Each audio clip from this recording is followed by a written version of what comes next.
আসসালামু আলাইকুম। একটা গল্প মনে পড়ে গেল। এক সময় এক ফেরেশতা এক লোককে এসে বলল যে তোমার উপরে আমি অনেক খুশি, তুমি যা চাও আমি তোমাকে তাই দেব, কিন্তু একটা শর্ত আছে। সে শর্তটা হচ্ছে যে তোমাকে যা দিব তার থেকে ডাবল দিব তোমার প্রতিবেশীকে। তো লোকটা বলল যে আচ্ছা ঠিক আছে, তুমি আমাকে একটা রোলেক্স ঘড়ি দাও। তো ফেরেশতা কি করলো, একটা রোলেক্স ঘড়ি দিল, প্রতিবেশীকে ডাবল দিল। তারপর আবার সে বলল যে আমাকে একটা মার্সিডিস গাড়ি দাও। হ্যাঁ, মার্সিডিস গাড়ি দিল, প্রতিবেশীকে আবার ডাবল, তারে দুইটা মার্সিডিস দিল। আবার বলতেছে যে তাহলে তুমি আমাকে একটা বাংলো দাও।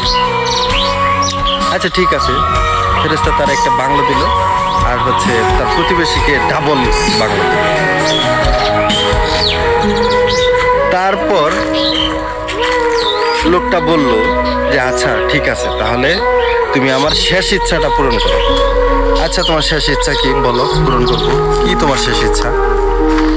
বলছে, সে লোকটা বলছে যে আমার একটা চোখ তুমি অন্ধ করে দাও, যাতে প্রতিবেশীর দুইটা চোখই অন্ধ হয়ে যায়।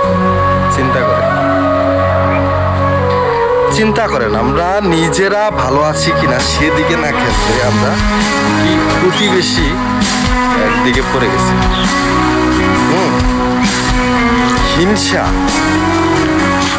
মানে লোকটার এত পরিমাণে হিংসা, এতটাই হিংসা যে তার একটা চোখ অন্ধ করে দিলে প্রতিবেশীর দুইটা চোখে অন্ধ হয়ে যাবে, সে কিছু দেখতে পাবে না। দেখছেন আজকে হিংসা আমাদের কত দূরে নিয়ে গেছে, আজকে দেশের কি অবস্থা। ধন্যবাদ, এইটুকু শেয়ার করার ছিল। ধন্যবাদ, ভালো থাকবেন সবাই। আসসালামু আলাইকুম।